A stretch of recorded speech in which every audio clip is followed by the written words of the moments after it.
Hello, I'm Barbara Lee Diamondstein. Welcome to Visions and Images, American Photographers on Photography. Today we'll be talking to Harry Callahan. Harry Callahan is one of the world's great living photographers. He has been a photographer for more than 40 years, exploring a diverse range of picture-making ideas and concerns. A fine teacher, he was the head of the photography department at the Institute of Design in Chicago, and then a professor at the Rhode Island School of Design in Providence. We're very pleased that you could join us, Harry Callahan. In 1936, you were a young man who, after 3 semesters at Michigan State, left school, found a job, and married Eleanor Knapp. You had no artistic ambitions at that time, and as far as I can tell, very little formal art training. Is that accurate? Very accurate. By 1941, however, you became a photographer. Can you tell us what occurred in those intervening 5 years that prompted the change in your career and how and where you discovered photography? Well, that's pretty, I would say, profound. A profound question to answer. I think it has something to do with my growing up and not being able to do anything that I felt good about, and finally finding photography as a hobby, and then finally finding that it was something that I really believed in. You joined a photography club in 1941, and while there attended a number of workshops and met someone who was an important and early influence. Can you tell us about that meeting? Well, Ansel Adams came to Detroit and gave a talk, and then he took us on a weekend, a couple of days on a weekend, and there was something about what he did that just hit me just right. I mean, this is hard to explain, but he talked in great reverence about music. He talked in great reverence about Alfred Stieglitz, who I'd never heard of, and he had pictures which were what I felt was photography. Beautiful tone and texture, and I don't think it was it were the great pictures, or the ones that are considered great of his, that really made me excited. It was the close-up pictures near the ground, which I felt that from then on I could photograph anything. I didn't have to go to, Yellowstone or Grand Canyon. I could photograph a footprint in the sand, and it would be like a sand dune. And I think this was probably the most freeing thing that could have ever been for me. You awarded yourself a fellowship, and that was a 4-month fellowship to come to New York. Was it during the course of that time that you met Stieglitz? No, I met him before in 1942, and then when the war ended, we had saved up money, and I had enough money, or my wife and I had saved enough money so I could maybe photograph for 8 or 9 months and live. But that's what we did. We came to New York, and I saw him off and on, but I didn't have any rapport particularly with him. I guess I'd held him as such a god almost for so long that it got to be silly, you know. And so he seemed to get sort of like a cranky old man to me. I don't like to say that because I know he was a fine person, but. Did anything happen during that period in New York that was of importance to your work? I don't think maybe. Oh yes, I think I met so many people who were important. I mean, Bernice Abbott and Paul Strand and Lizette Modell and Evsa Motel and the Newhalls and. Where did you all congregate? Well, mainly Newhalls started it. This was Beaumont and Nancy Newhall, who was then working at the Museum of Modern Art. Right. And from then on, it meant that I got to know a lot of people who were very important. When you started to photograph in 1938, many photographers felt that their art had to be truly significant, and for it to be significant, that it had to concentrate on social issues.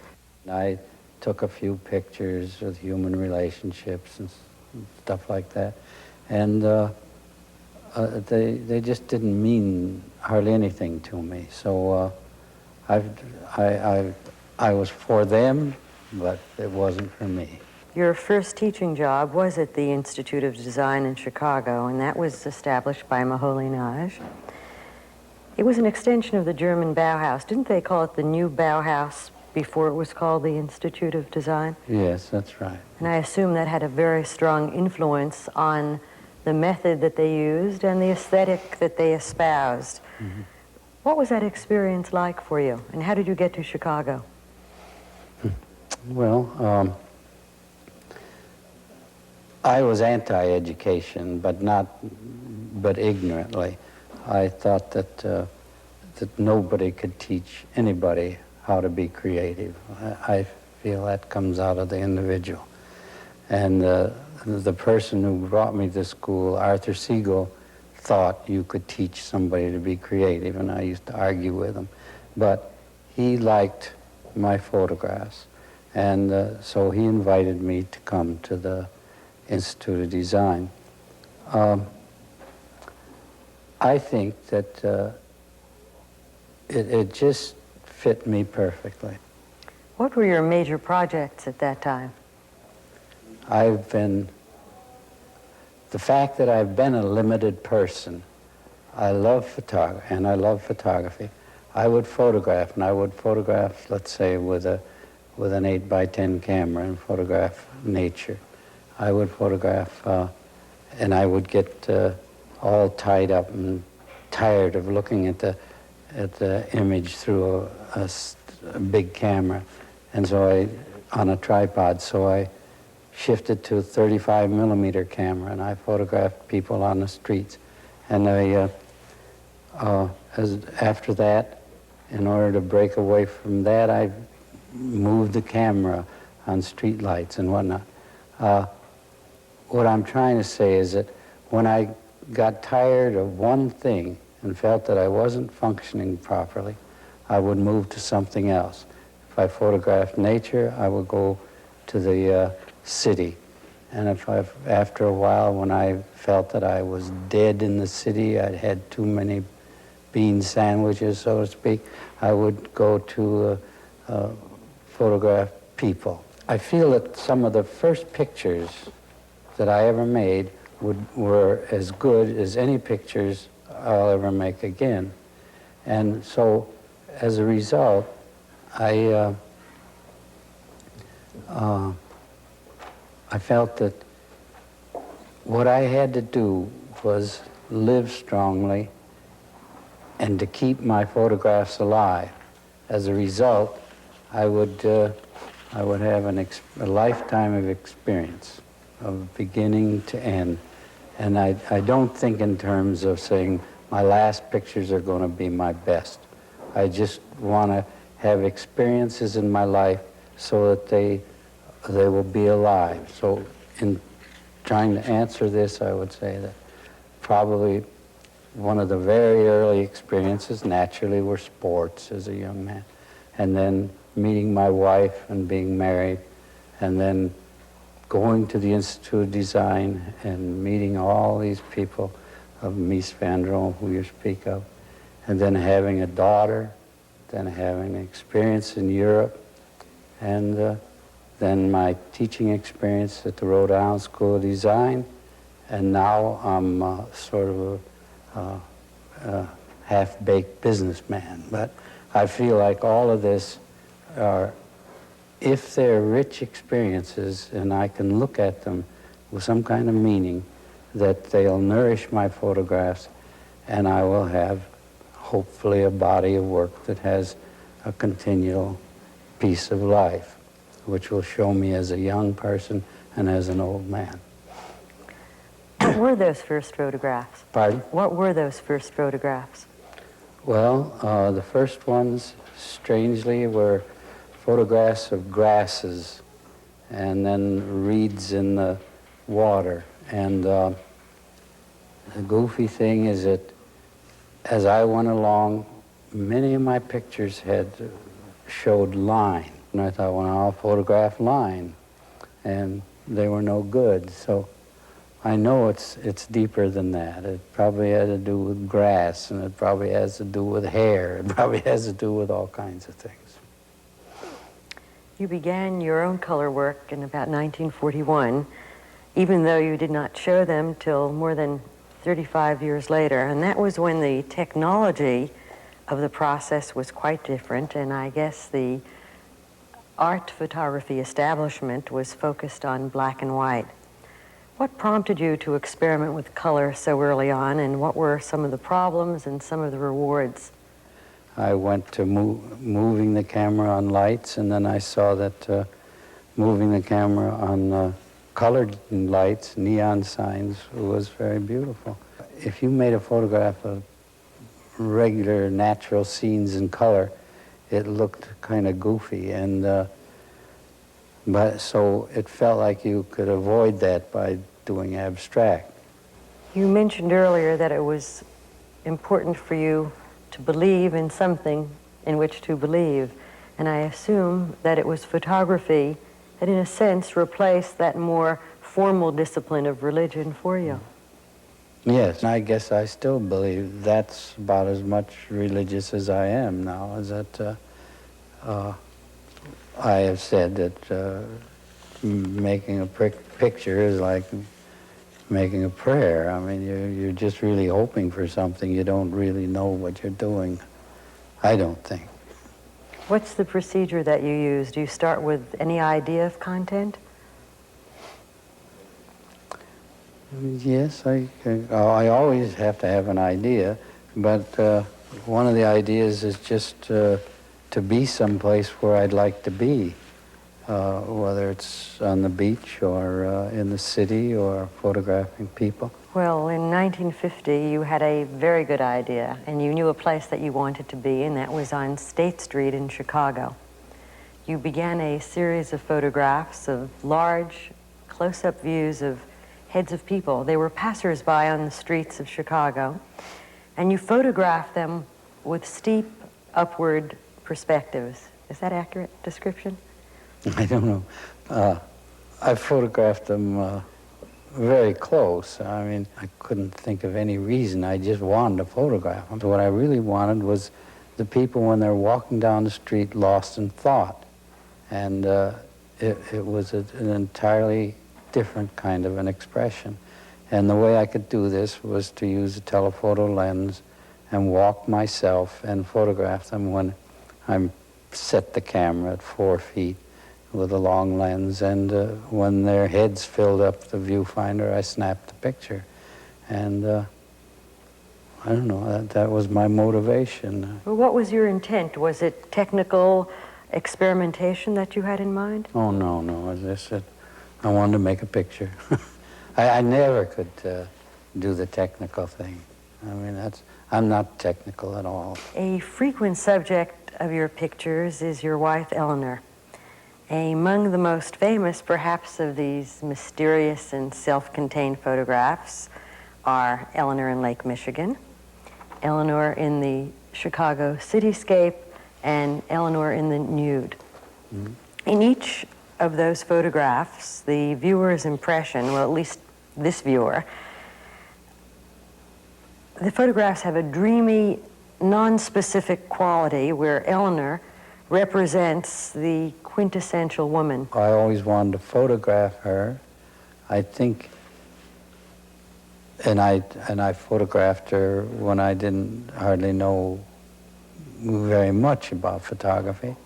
And then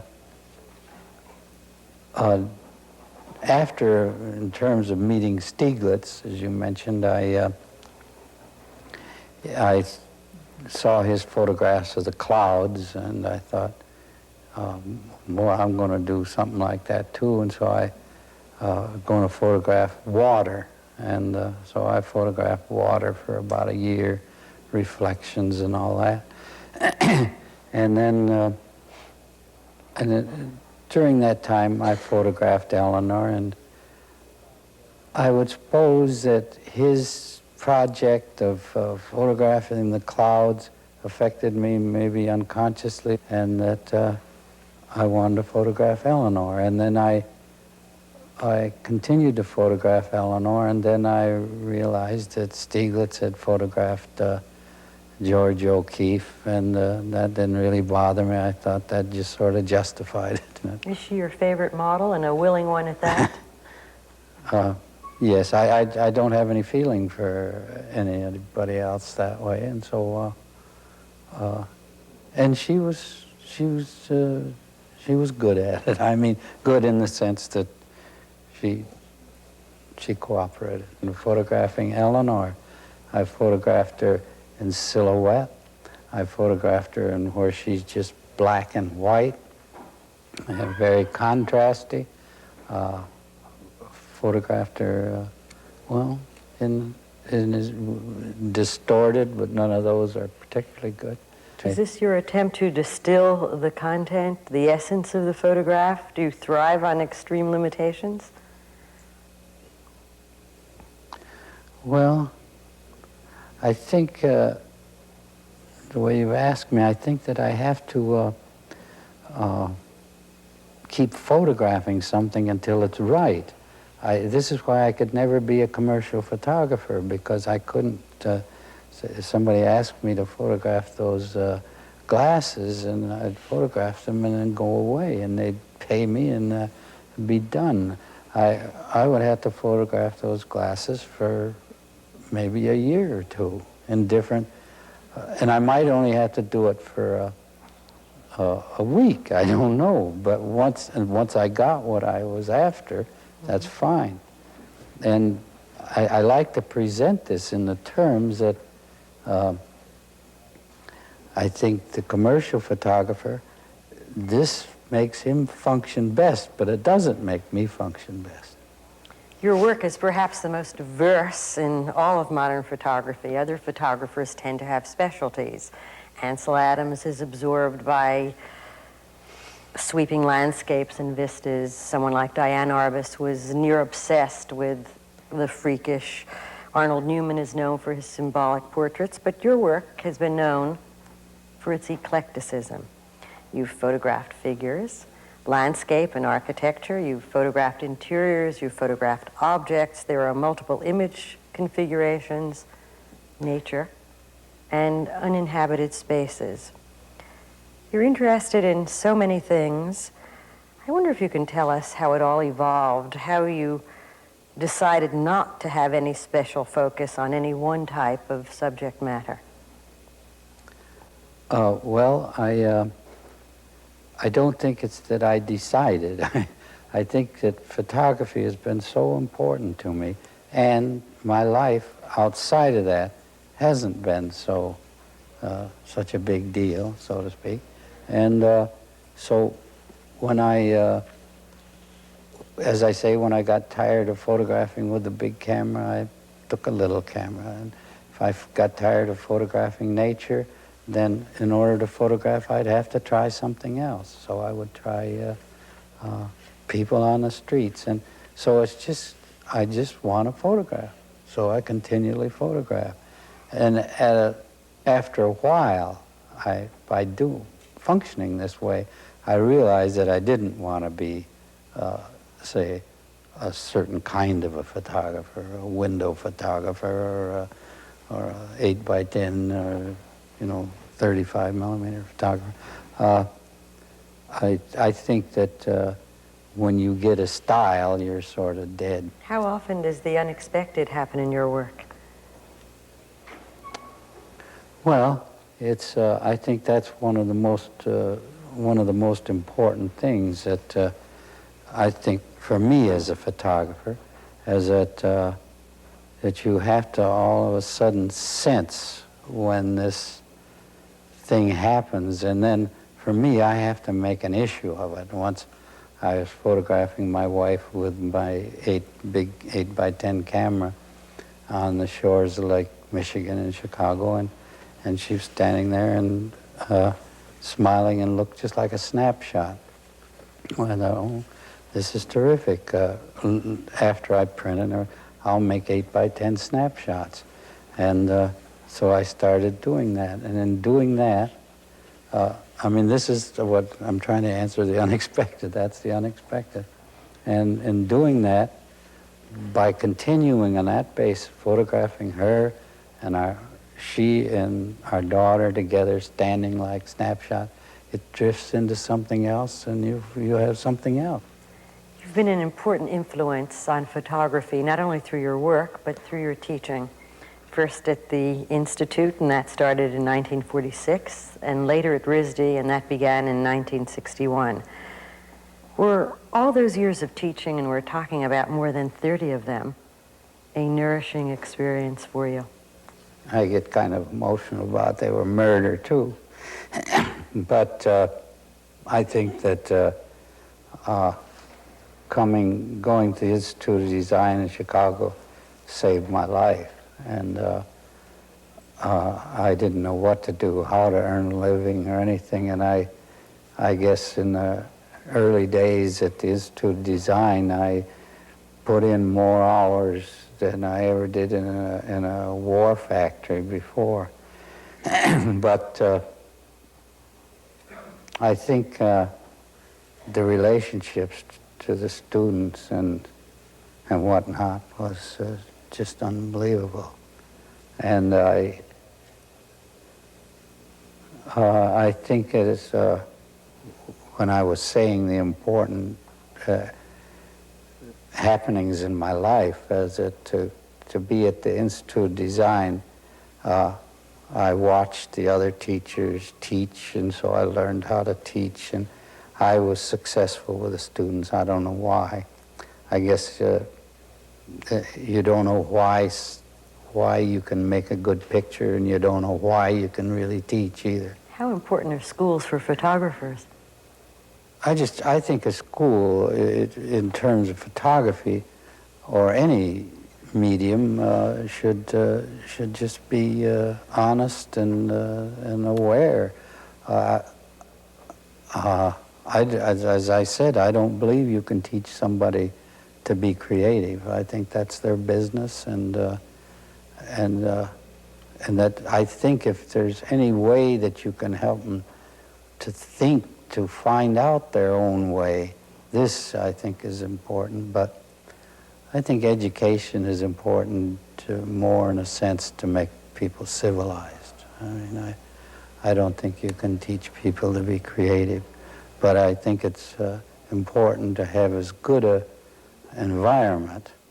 In 1946, which was the same year that you joined the Institute of Design in Chicago, your work was first shown at the Museum of Modern Art in the new photography exhibit that was directed by Beaumont and Nancy Newhall. And that was about the only place you could show anything then, and Steichen showed it. And I think that, I mean, it's well, it's hard for me to talk about this because I think that, see, there wasn't much going on in photography. Photography was looked at as kind of a dopey medium, and is it art or isn't art and all that stuff. And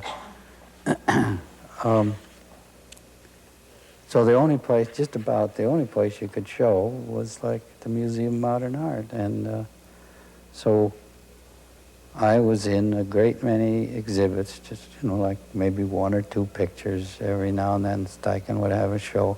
I'd take my photographs to Steichen about once a year from Chicago, and so he was an enormous, well, support to me. In 1972, you started showing more and more of your color work and made that famous series of pictures of houses on Cape Cod.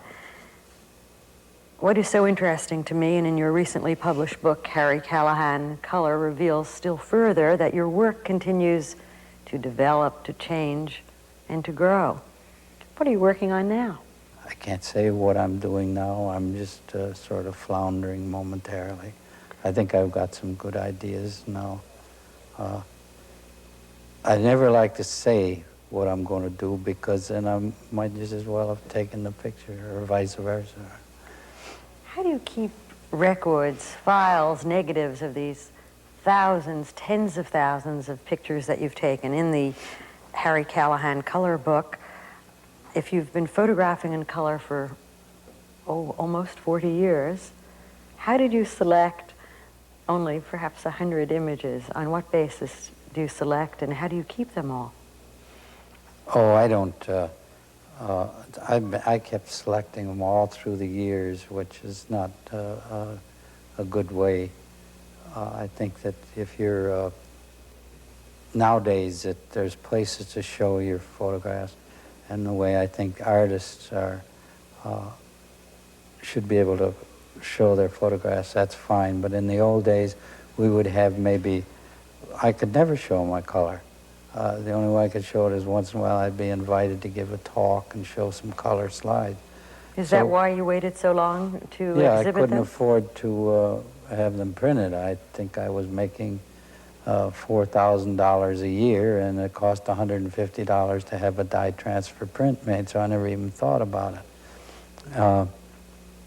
So over the years, you just keep selecting, and when you go show them the next time, you select some more out, and you select some more out, and so I don't know, there were an awful lot for them to choose from. I am continually surprised by the large public and the popularity that photography has gained for itself in recent years.